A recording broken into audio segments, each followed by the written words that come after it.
এই 25 বছরে পাপগুলো কি কি করা হয়েছে, কোনো একটা পাপ বাকি আছে কিনা যা করা হয় নাই? 25 ইয়ার্সের মধ্যে অনেকেই জিনা করেছে, অনেকেই। আমি আপনাদের কথা বলছি না, এভারেজ আমি পুরো বাংলাদেশের ইয়াং জেনারেশনের কথা বলছি।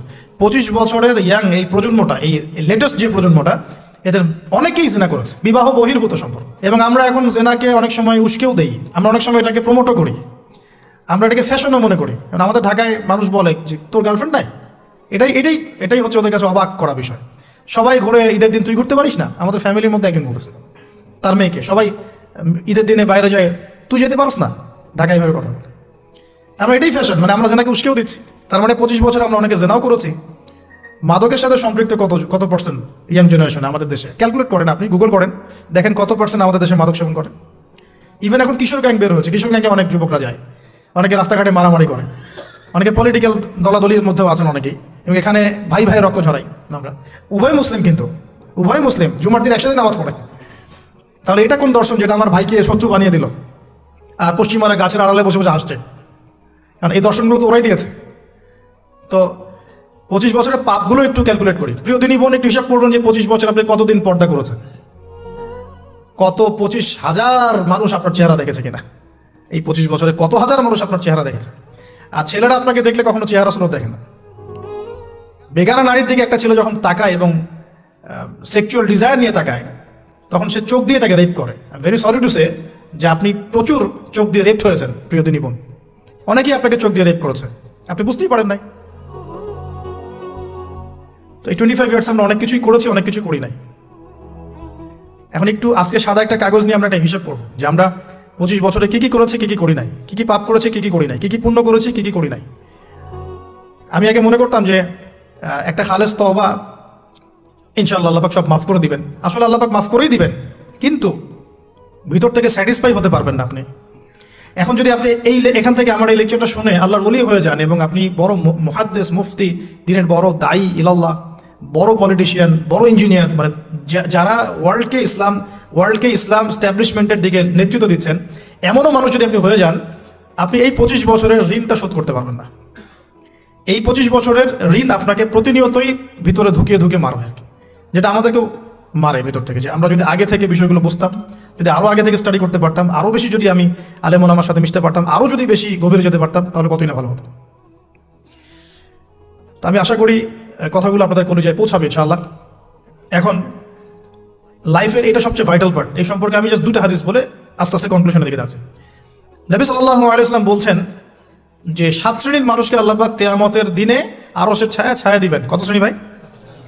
তার মধ্যে সেকেন্ড শ্রেণীটা হচ্ছে সেই যুবক নাশা ফি ইবাদাতিল্লাহি তাআলা, যে আল্লাহ পাকের ইবাদতে তার যৌবনকালটা কাটিয়ে দিয়েছে। এখনো বাকি আছে আপনার সামনে যৌবনকাল। কতটুকু? হয়তো 15 to 40। তার মানে এখনো 40 বা 50 বছর পর্যন্ত আপনার যৌবন টিকে থাকবে ইনশাআল্লাহ, যদিও বা এই যুগে থাকে না। আমরা তো ফ্যান্টাসিতে ভুগি অনেক সময়, 4টা বিয়ে। বাস্তবতা হচ্ছে এই যুগে একটাই ডিফিকাল্ট, একজনকে সন্তুষ্ট করে কি ডিফিকাল্ট। এখন সেই যুগ না তো, আমরা তো হর্স রাইড করি না, আমরা তো এক্সারসাইজ করি না, আমরা তো এখন অনেকে খেলিও না, আমরা ফাস্ট ফুড খাই, আমরা হাইজেনিক খাবার খাই না, আমরা আগেকার মানুষদের মতো অনেক কিছু করি না। এনভায়রনমেন্ট নষ্ট হয়ে গেছে, পলিউশন আছে, সব মিলে এখন আমাদের যৌবন যে 50 বছর পর্যন্ত থাকবে, এটা নিশ্চয়তা দেওয়া যাচ্ছে না যদি আমরা বেঁচেও থাকি। আর কত যুবক যুবতী ভাই বোন যে যৌবনকালেই চলে যায় তার তো ঠিক নাই। প্রিয় দিনী ভাইয়েরা, আমরা আলোচনা করছিলাম যৌবন সম্পর্কে।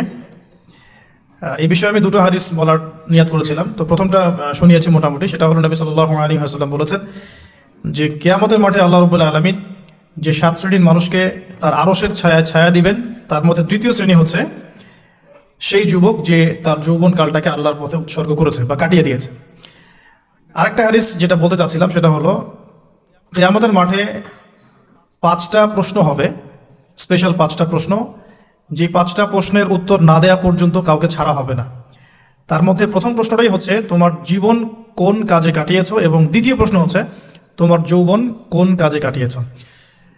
সো আমি বলছিলাম আপনাদেরকে যে যৌবন কালটাকে যদি আমরা আল্লাহর পথে কাটাতে পারি ইনশাআল্লাহু তাআলা, আমাদের এই যে উদ্দেশ্যটা যে নিজেরা দিন পালন করব, নিজের পরিবারের মধ্যে প্রতিষ্ঠা করব, আমাদের সমাজে দিন ইসলামের দাওয়াতি কাজ করব, যেখানেই থাকি সৎ থাকবো, একদিন ইনশাআল্লাহ দিন আবার বিজয়ী হবে, এই যে স্বপ্নগুলো, এগুলো বাস্তবায়িত হবে ইনশাআল্লাহ তখনই যখন আমরা নিজেরা পরিবর্তিত হয়ে সমাজের জন্য ভালো কিছু বয়ে নিয়ে আসবো ইনশাআল্লাহ। তা আমি জাস্ট কয়েকটা পয়েন্ট আপনাদের সাথে একটু শেয়ার করে শেষ করে দিব যে এখন থেকে কিভাবে আপনারা বা আমরা আমাদের যৌবনটাকে আল্লাহর পথে কাটাতে পারি। প্রথম যে পয়েন্টটা আমি লিখে নিয়ে এসেছি সেটা হলো, আমি একটু বলেওছিলাম যে আমাদের নিজস্ব খসড়া একটা আমলনামা তৈরি করতে হবে আর কি। আজকে আমরা সেটা করতে পারি বাসায় গিয়ে, যে আমরা যদি আমাদের গড় আয়ু হয় 60 বছর, তাহলে আমরা এখন কতটুকু সময় পেতে পারি, আর এই সময়টুকুর মধ্যে আমাদের টার্গেট কি, আমরা আসলে কি চাচ্ছি, কি অ্যাচিভ করতে চাই। যা চলে গেছে এই সময়টুকুর মধ্যে আমরা কিভাবে আল্লাহর রহমত পাবো, ক্ষমা পাবো কিভাবে। যা চলে গেছে এর মধ্যে অনেক নামাজ কাজা থাকতে পারে, রোজা কাজা থাকতে পারে।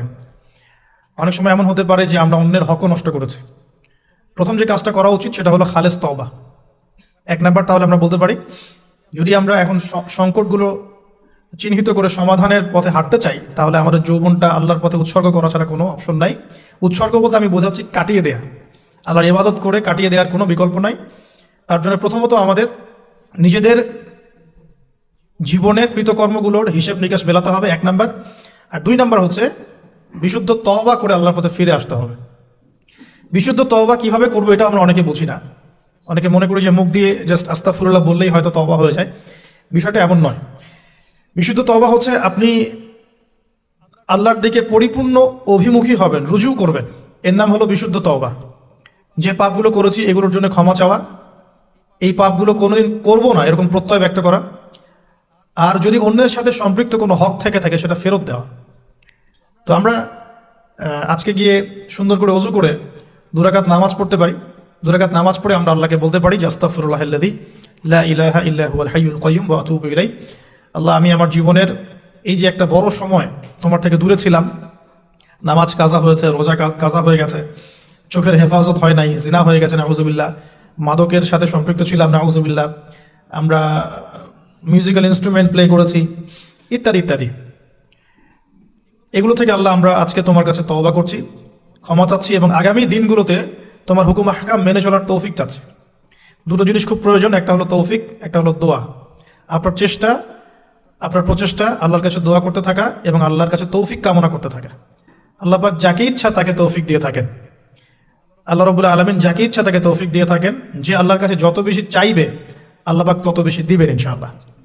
তো এই জন্য চেয়ে নিতে হবে, প্রথমত চেয়ে নেবেন যে আল্লাহ আপনি আমাকে তৌফিক দিন, যাতে করে আমি আমার পুরো জীবনটাকে আপনার ইবাদতে কাটাতে পারি, আরও সে ছায়া পেতে পারি। আল্লাহ কবুল করুন, আমিন। এখন ইস্তেগফার করার পর যার যার হক তাকে তাকে ফিরিয়ে দেওয়া উচিত। যদি আপনি বা আমি আল্লাহ না করুক কারো হক নষ্ট করে থাকি, সেটা ফিরিয়ে দিতে হবে। এই হক নষ্ট ফিরিয়ে দেওয়ার মানে এটা নয় যে গার্লফ্রেন্ডকে কথা দিয়েছিলেন বিয়ে করবেন, সেখান থেকে ফিরে আসা যাবে না। ব্যাপারটা কিন্তু এমন নয় আর কি। এরকমও প্রশ্ন আমাদের কাছে অনেকে করেছেন যে আমি তো আমার গার্লফ্রেন্ডকে কথা দিয়েছিলাম যে আমি তোমাকে ছাড়া আর কাউকে বিয়ে করবো না, তো এখন কি আমি ফিরে আসলে, তওবা করে ফিরে আসলে কি এর জন্য আল্লাহ আমাকে ধরবেন কিনা? মনে রাখবেন, শয়তান হচ্ছে এই পৃথিবীর সবচাইতে ইন্টেলেকচুয়াল প্রাণী। সিরিয়াসলি, ও যে এত বেশি স্মার্ট যেটা আমাদের চিন্তার বাইরে।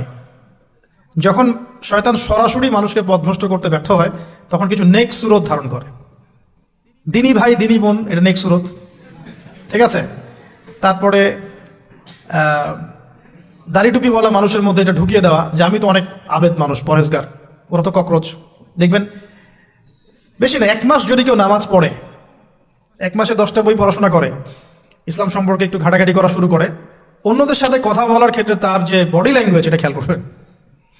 তো শয়তান কিন্তু অনেক স্মার্ট, এভাবে শয়তান অনেকভাবে মানুষকে প্রতারিত করতে পারে। সো শয়তানের নেক্সট রুটে ধোকায় পা দিবেন না। আল্লাহ পাক আমাদের সবাইকে হেফাজত করুন, আমিন। খুব ভালো একটা কাজ করছি মনে করে, একটা বড় প্রজেক্ট করছি সারা বাংলাদেশ ব্যাপী, একটু মনের মধ্যে ঢুকিয়ে দিল যে মানুষ তো দেখুক, মানুষ ভালো বলুক, যথেষ্ট আমল ধ্বংস হওয়ার জন্য। এতটুকু যথেষ্ট আমল ধ্বংস হয়ে যাওয়ার জন্য আল্লাহ মাফ করুক আমাদেরকে। তো প্রথমে প্রিয় ভাই তওবা করে ফিরে আসা, যার যার হক তাকে তাকে ফেরত দিয়ে দেওয়া। এরপরের সবচাইতে ইম্পর্টেন্ট জায়গাটাই হচ্ছে ইলম অর্জন করা। যেখানে আছেন সেখানেই থাকবেন, মানে যে প্রতিষ্ঠানে যে সাবজেক্টে পড়ছেন, এখন আপনাদের প্রায় জীবনের 20টা বছর চলে গেছে। এখন সবার পক্ষে আবার ইউটার্ন করে 0 থেকে স্টার্ট করা পসিবল না, এবং এটা বুদ্ধিমানের কাজও হবে না। ওই সেকশনে যারা আছেন তাদের সংখ্যা কিন্তু প্রচুর, যারা দিনই লাইনে পড়াশোনা করছেন। ঠিক আছে, আল্লাহ চাইলে তাদের মধ্য থেকেই ইনশাআল্লাহ এমন অনেক বড় বড় মুফতি, মুহাদ্দিস, ইমাম তৈরি হবেন যারা ধর্মীয় অঙ্গনে নেতৃত্ব দিবেন ইনশাআল্লাহ। আর যদি দেখা যায় তারা তাদের দায়িত্ব পালন না করেন, তখন আল্লাহ পাক জেনারেল থেকে মানুষ উঠায় নিয়ে আসবেন। এটা আল্লাহ পাকের কৌশল, আল্লাহ পাক করতে পারেন।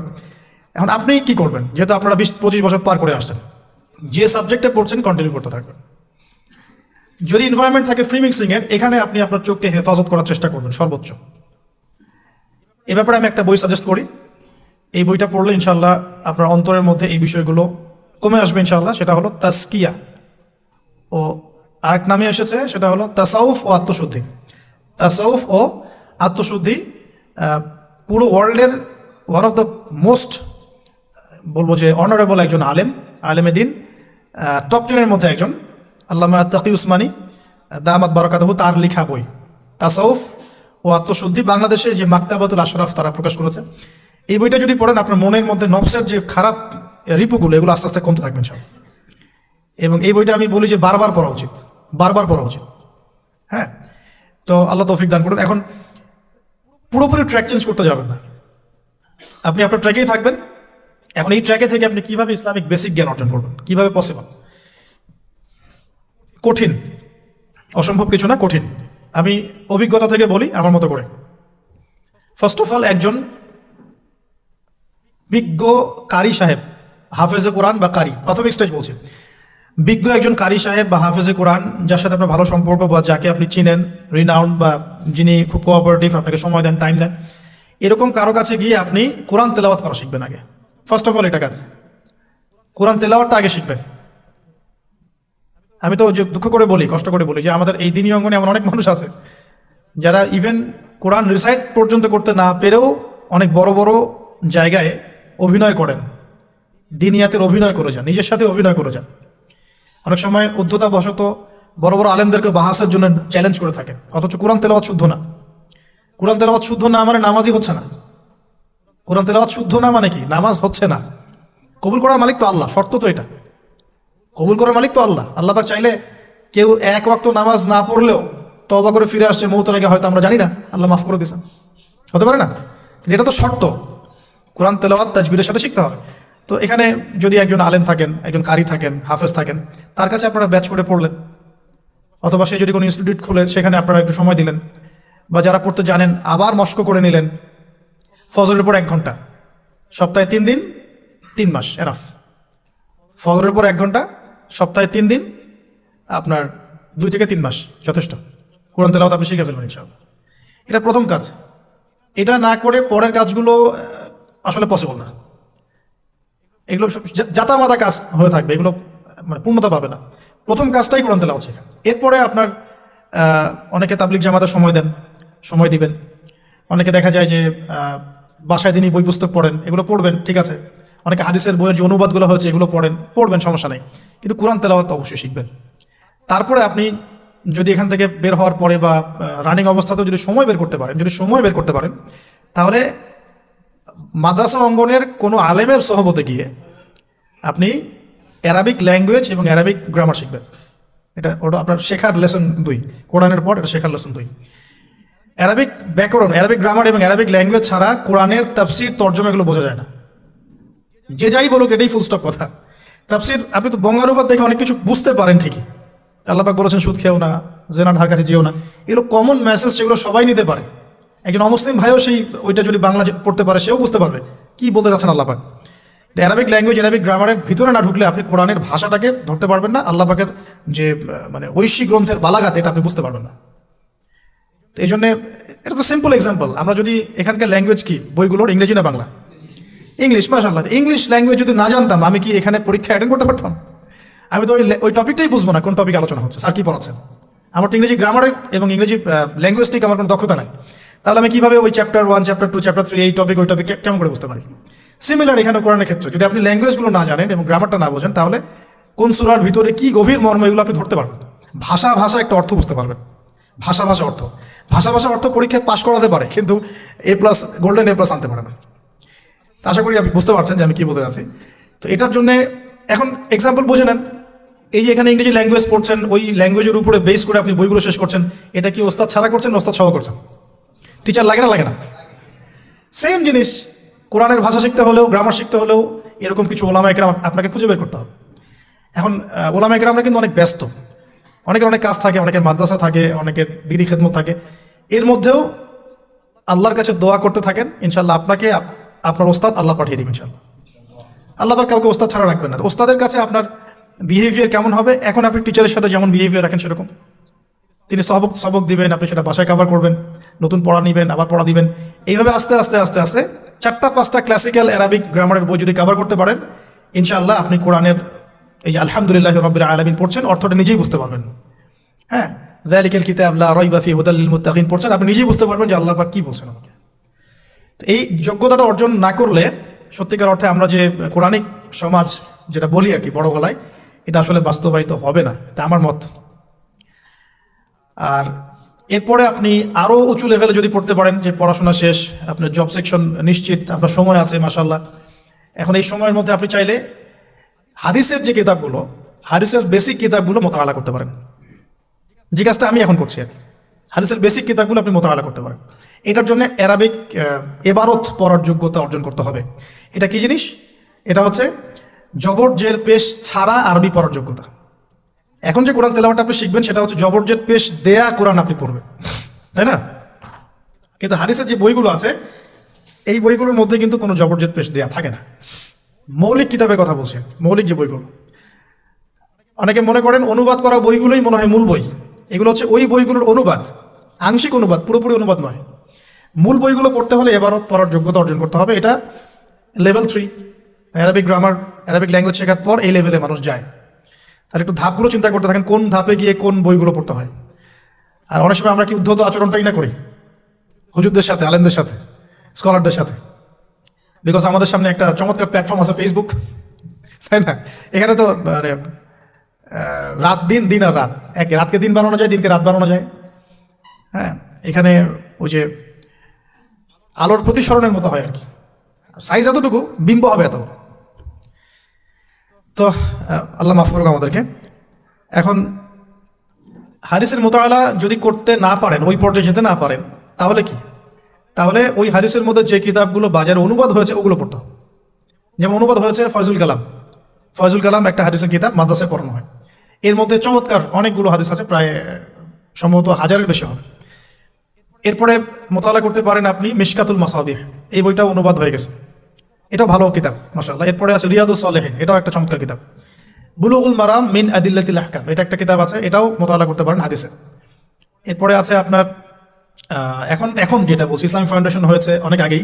এছাড়া বাংলা বাজার ঢাকায় যে ইসলামিক লাইব্রেরিগুলো, প্রকাশনা সংস্থাগুলো আছে, তারা মোটামুটি আবু দাউদ, তিরমিজি, নাসাই, ইবনে মাজা, কোনো প্রকাশনী বুখারী মুসলিমের কিছু ভার্সনও অনুবাদ করেছে। তবে এই উঁচু লেভেলের হাদিসের কিতাবগুলো শুরুতেই হাত দেওয়া যাবে না, এটা একটা মাথায় রাখবেন। শুরুতেই এই বড় বড় কিতাবগুলো হাত দেওয়া যাবে না। প্রথমে মানে আমরা তো আগে এসএসসি ইন্টার পাস করে এখানে আসছি না, নাকি আগে ডাইরেক্ট এখানে ভর্তি হয়েছে? একই বিষয়।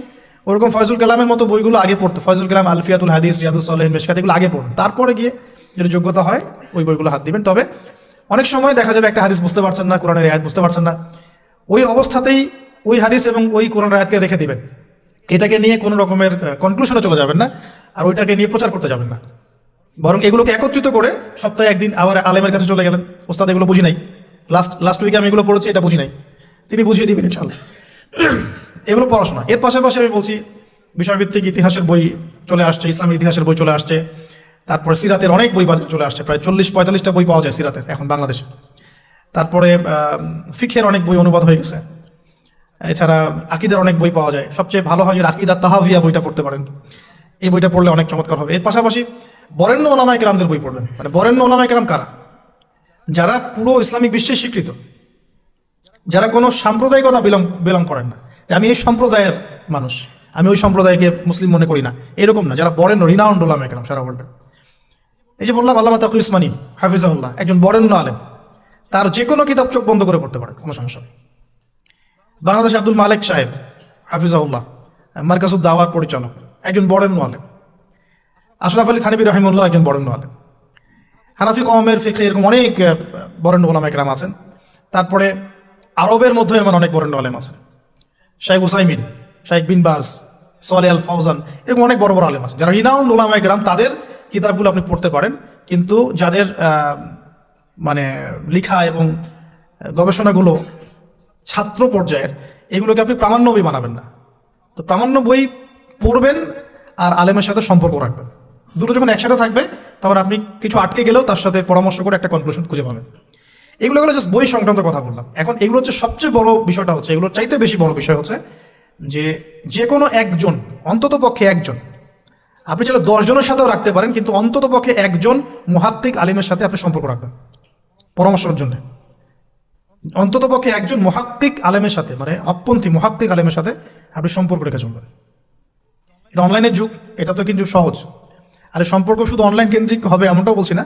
তার সাথে সাক্ষাৎ করবেন, তার কাছে নসিহত নেবেন, তার কাছে গিয়ে কিছু পড়বেন, হ্যাঁ, তাকে দেখবেন তিনি কিভাবে আমল করেন, ব্যক্তি জীবনে তিনি কেমন, তিনি আপনাকে কি নসিহত করেন, তার সাথে মিশবেন। সহবত মানে কি? মানে আমরা কি শুধু টিচারদের মানে পড়াশোনাগুলোই ফলো করি না, টিচারকে দেখিও বটে।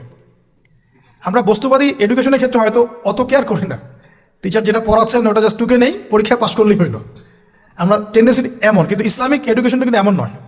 সাহাবায়ে কেরাম রাদিয়াল্লাহু আনহুম আজমাইন, তারা এই আমাদের মতো কাগজের বই পুস্তক পড়ে ইসলাম শেখেন নাই। কীভাবে শিখেছেন তাহলে? সরাসরি নবীকে দেখে শিখেছেন। নামাজ পড়তে গিয়েছেন, দেখেছেন নবী কেমন করে নামাজ পড়েন, দেখছেন নবী কেমন করে হাঁটেন, দেখছেন নবী কেমন করে কাপড় পরেন, দেখছেন নবী কেমন করে আতর ইউজ করেন, কেমন করে তিনি হাসেন, কেমন করে মানুষের সাথে মেশেন, হ্যাঁ, কথা বলার সময় কেমন করে মানুষের দিকে তাকান। খুঁটে খুঁটে একটা একটা করে নিয়ে হাদিসের এক একটা অধ্যায় রচিত হয়েছে। নবী কেমন করে তাকান, নবী কেমন করে মেসওয়াক করেন, নবী কেমন করে হাসেন, এগুলো আপনি অধ্যায় পাবেন। ইভেন আপনি অধ্যায় পাবেন নবী কেমন করে চুল আঁচড়ান। তাহলে আপনি দেখেন সাহাবীরা কিভাবে খুঁতে খুঁতে নবীকে দেখেছেন। বলা হয় আব্দুল্লাহ বিন মাসউদ রাদিয়াল্লাহু আনহু সম্পর্কে, তিনি নবীকে এত বেশি কপি করতেন হাঁটা চলা কথাবার্তায় যে নবী সাল্লাল্লাহু আলাইহি ওয়াসাল্লামের পরের যুগের অনেক মানুষ এসে দ্বিধাদ্বন্দ্বে পড়ে যেত যে রাসূল সাল্লাল্লাহু আলাইহি ওয়াসাল্লামকে দেখছি নাকি। এমনভাবে কপি করতেন, এমনভাবে। সো এখানে আমি সোহবতের বিষয়টা বোঝাতে যাচ্ছি যে কোনো অন্তত পক্ষে একজন মুহাক্কিক আলেমের সাথে সম্পর্ক রাখবেন। অন্তত একজন, আপনি চাইলে 10 জন 20 জন 50 জনের সাথে রাখতে পারেন। অন্তত পক্ষে একজন যাকে দেখে আপনি শিখবেন, আপনার স্টাডিগুলোকে, আপনি যেটা সমস্যা ফেস করছেন সেগুলোকে তার সামনে পেশ করতে পারেন। এটা আমি খুঁজে দিব না আপনাদেরকে, নাম বলেও দিব না, আমি কার কার সাথে সম্পর্ক রেখে চলি এটা আমি বলবো না, এটা আপনাকে খুঁজে বের করতে হবে। তবে এখানে আমি একটা কথা বলে দিব যে যেহেতু আমরা সব সাধারণ মানুষ, আমরা তো কেউ স্কলার নই এখানে, আমরা কেউ মানে যেটা বলি যে মুজতাহিদ, ইজতেহাদ করার যোগ্যতা রাখি না আমরা এখানে কেউ। সেক্ষেত্রে অবশ্যই আমাদেরকে পূর্বসূরি ওলামায়ে কেরামদেরকে ফলো করতেই হবে। কারণ কোরআন সুন্নাহ নতুন করে গবেষণা করে আপনি তো সব মাসালা বের করতে পারবেন না। এই কারণে আমাদেরকে মাযহাব মানতে হয়।